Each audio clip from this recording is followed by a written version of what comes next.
Hey, good morning, good afternoon, good evening from wherever you're watching us. My name is Sinisa Nikolic, and I'm the Director of High Performance Computing and Artificial Intelligence for Lenovo.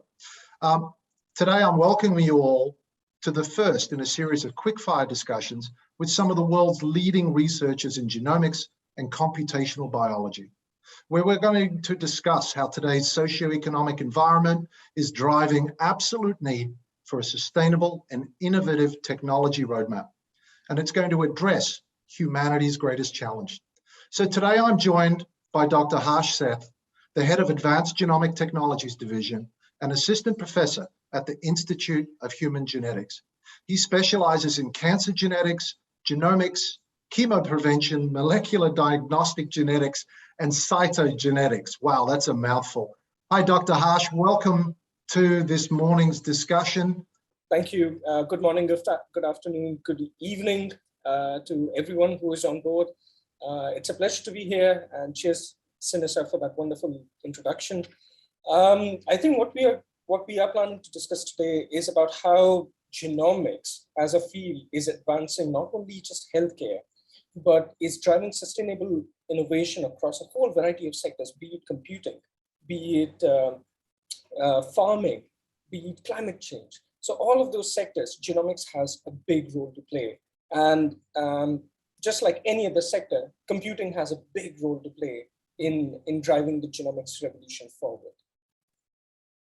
No, you've actually made it a lot more succinct than I did. So look, why don't we just kick off? So Doc, what do you see are some of the critical factors to deliver this sustainable and resilient ecosystem? And how can we improve the quality of human life? I think we kind of have to scan back how genomics revolution started. And for that, we have to go back to the 80s and 90s, whereby when you did sequencing, right, you kind of had an X-ray photograph in front of you, and somebody would actually sit down manually and would read every single letter by hand. And on a very good day, a scientist could read about 400, 500 letters of the DNA if they were really good at it. And you have to remember that there are more than 3.3 billion bases in the human genome. So that is why it took more than 13 years to read just one complete genome of an individual. And it used to cost $3 billion back then. Right. By 2007, though, a lot of technologies came on board, including the computing revolution, right? So the chips went much more faster. You could analyze much more data. There were far more threads and far more memory to analyze all of that data together. So by 2007, you could do a genome of an individual within 6 months period if you had a really good architecture in front of you. Today, however, you can do genome sequencing of an individual in 2 or 3 days' time, and it would cost you $1,000 to do that. And in that one particular leap, in a span of 30, 40 years, we've gone from having a cost of a genome of about $3 billion to less than $1,000. Now, if you kind of think of it in computational terms, we have already broken Moore's law since 2007, and it's much, much, much faster today than it ever has been. Well, look, I agree with you 100%. Moore's law has disappeared. This advanced technology, as you said, chips speeding up, the advancement with GPUs, accelerated technologies, has just destroyed Moore's law completely. And we're able to do so much more, not just in the genomics field, but across high-performance computing in shorter times with more data, with more levels of granularity, I think. Absolutely. And of course, for the past 3 or 4 decades, it's been a dream of a scientist to provide, or even a doctor to provide, result to a patient within a reasonable time frame whilst they are in the clinic. And in these 3 or 4 decades, the pace of advancement has been so huge that now we are getting to a point, I believe, that we can provide a genetic test result to an individual within a few days' time, or in some instances, even within a few hours' time. And all of that has been down to not only just the revolution that has happened in genetics, but computational biology has also played a major role. Because finally, we are seeing an intersection of physics, chemistry, mathematics, and new silicon wafers that are coming through. So it's a great time to be alive. Yeah, it is. It is indeed. So Sinisa, based on our discussion earlier, what sort of technological barriers or innovation barriers do you see that are halting the genomic revolution right now? Well, look, organizations generally have limited time and limited resources to develop some of these genomic technologies, right? And are relying more and more on specialist organizations. You know, in fact, Lenovo and Intel commissioned a study by IDC on decoding genomics with smarter IT. And it highlighted that I think it was like 28 odd % of Asian respondents selected that a solution is not scalable as one of the most top reasons to evaluate changing their technology infrastructure or changing their HPC infrastructure. You know, 20 odd % said too much customization or solution is very complex, which goes to the first thing I said, which is most organizations have limited time and limited resources. What they really want is sort of, I guess you want to call it a prepackaged blend of these technologies. So, you know, Lenovo has a long and storied history in HPC and a very strong focus in genomics. So to that end, you know, using your timelines that you were talking about a little bit before, we actually worked with Intel on the GATK open source code. And we optimized and tuned that for our hardware base, not using accelerators, by the way, which are very expensive generally in the market today, but doing that on off-the-shelf componentry. And we call this piece of genomics, I guess, an appliance. We called it Ghost. Now, in essence, I don't want to get into the technical, but we've been able to reduce processing time of a whole genome sequence or a whole human genome sequence in this case from 60 hours, 150 hours, depends on where you're running. That's why I've got a spread, nearly a double spread of hours, down to roughly anywhere between 24 and 48 minutes. Wow. Supremely optimized and tuned for this. So again, the essence is that Ghost improves lab productivity. It improves time to data. So you get answers faster, your discoveries potentially could save more lives. So it's these technology innovations like Ghost, which we're using and selling in the marketplace today. And that's begun the process of democratizing knowledge, which is important, right? Not democratizing a process, but democratizing knowledge.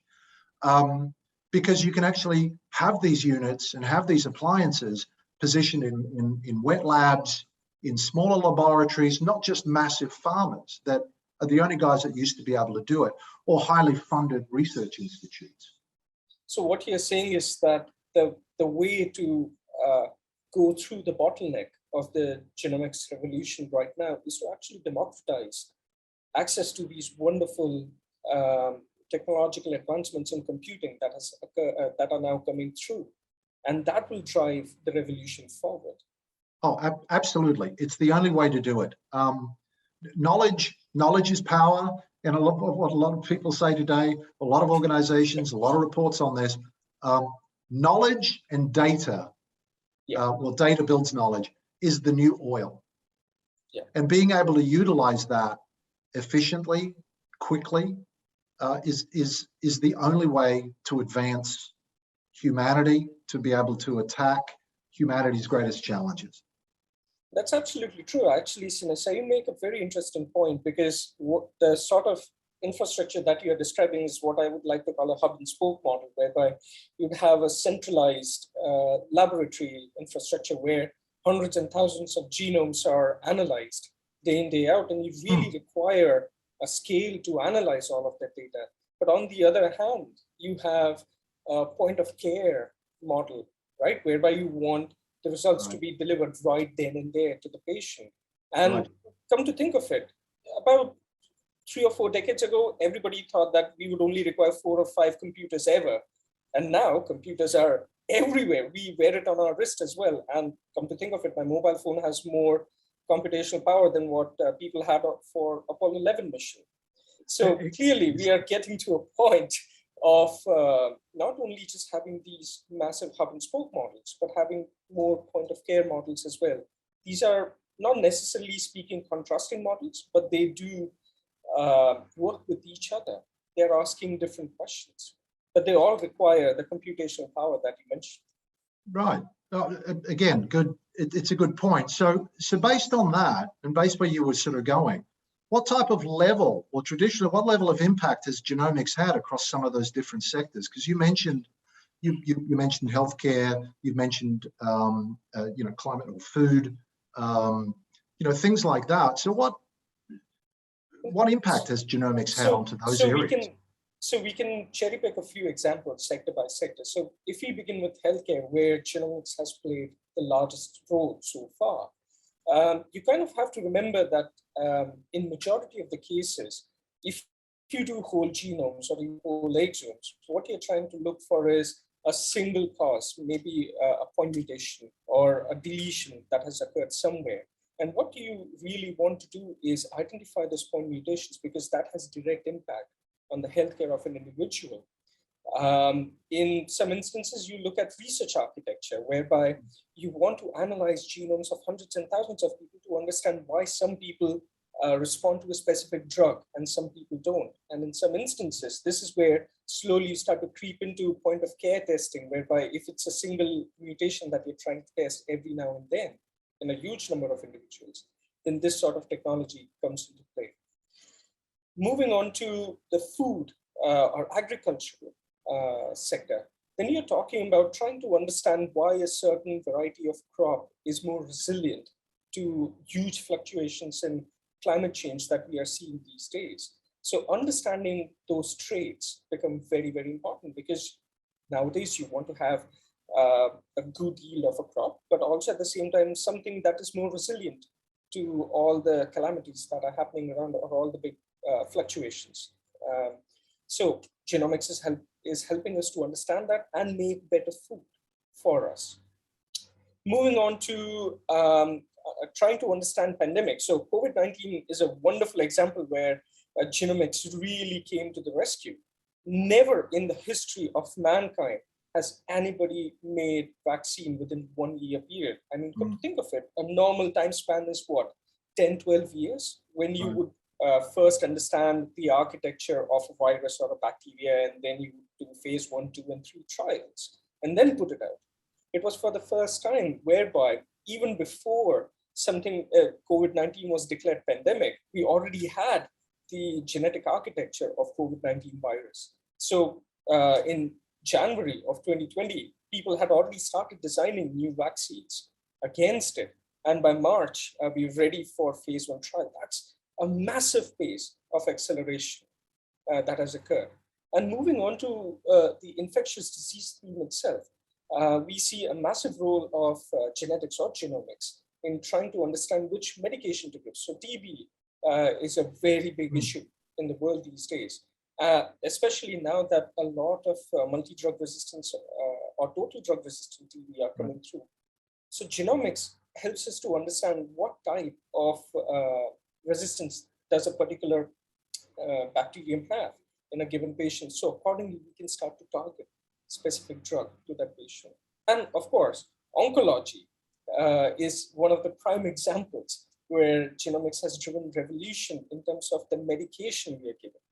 Earlier, you would give medication kind of like a one-size-fit-all approach. You give the same medication and then you see which one is responding, which person isn't responding. Today, however, you give the drug based on what genetic architecture or mutation is present in a particular tumor. And accordingly, you give the medication so you get best response out of it. So you can see it has played a massive role.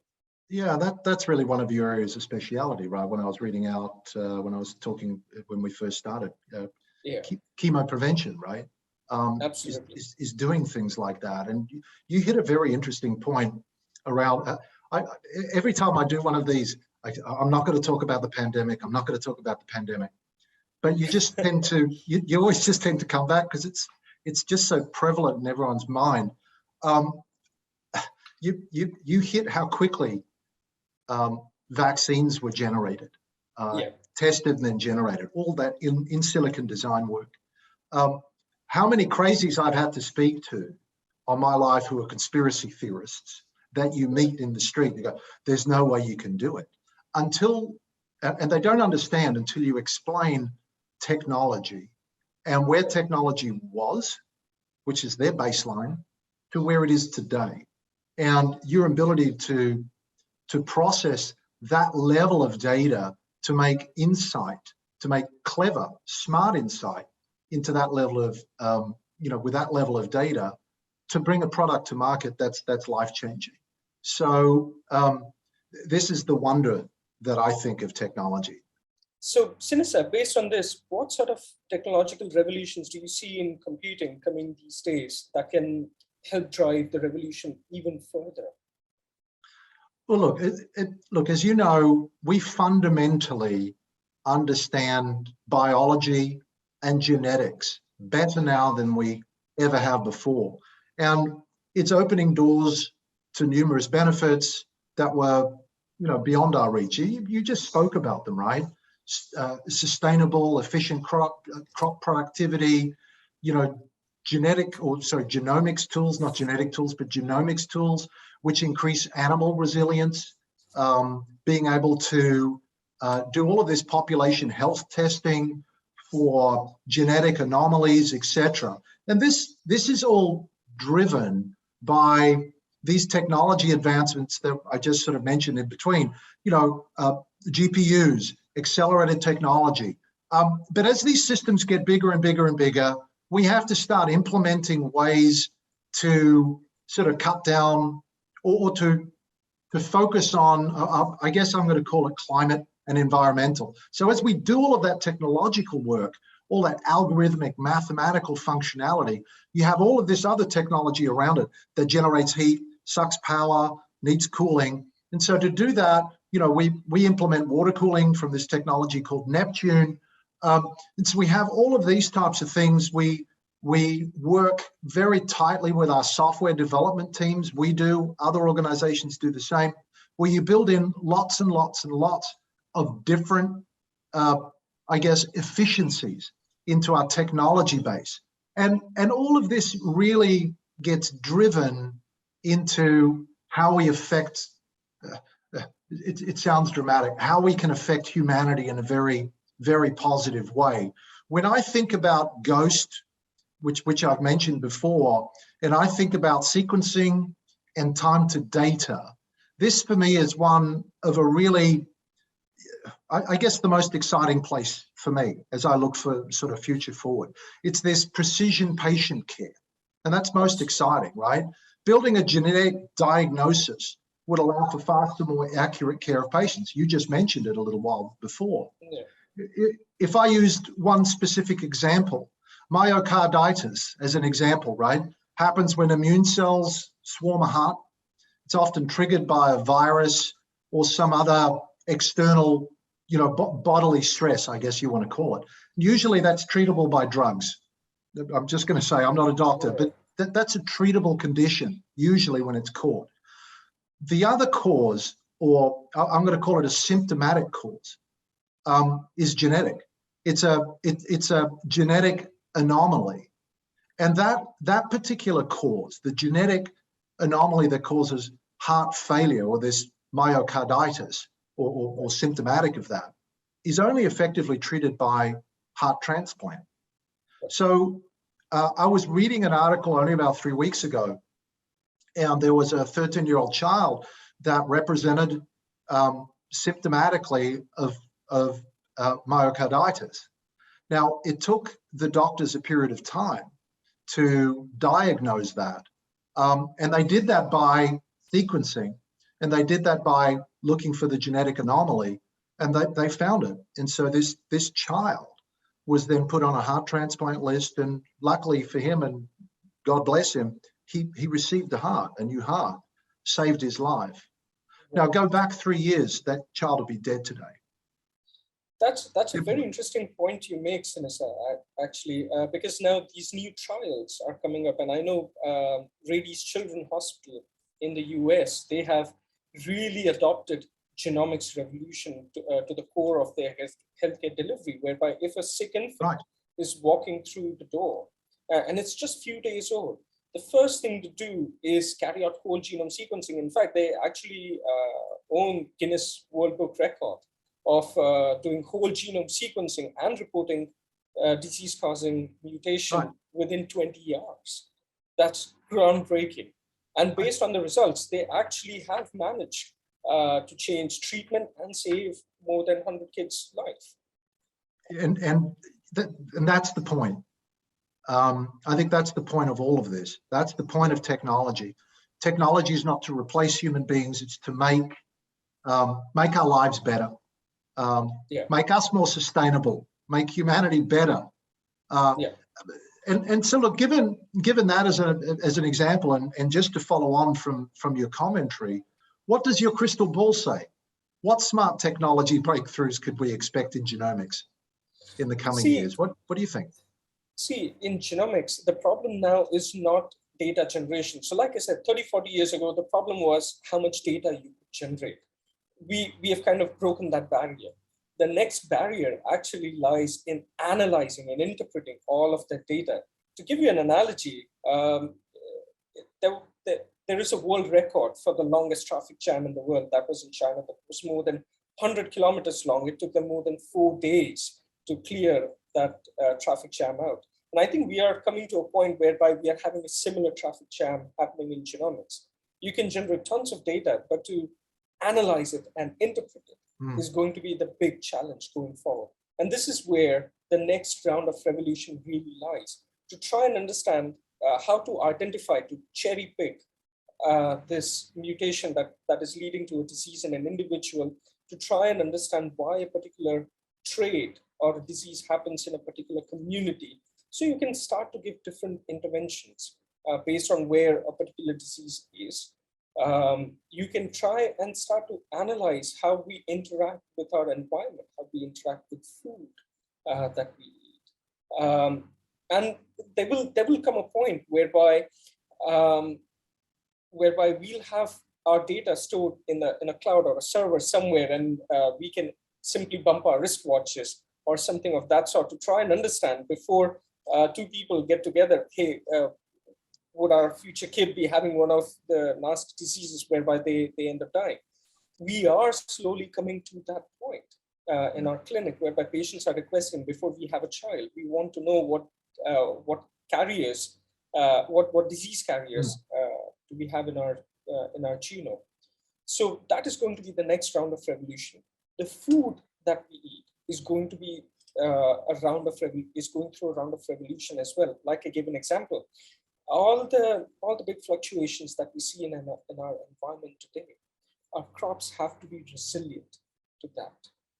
And to do that, we have to understand what really makes a crop resilient to a given environment, to pest, to rising temperatures. And for that as well, we need the sort of computational architecture that ghost architecture that you just described, something that is fast, that is efficient, and can deliver the results in the shortest amount of time possible. Yeah, amazing. You've hit so many. Look, you've hit so many things just in that last statement, let alone the rest of the session this morning, that it's made my head spin. Right? I think I said when I started, this is going to be quick fire.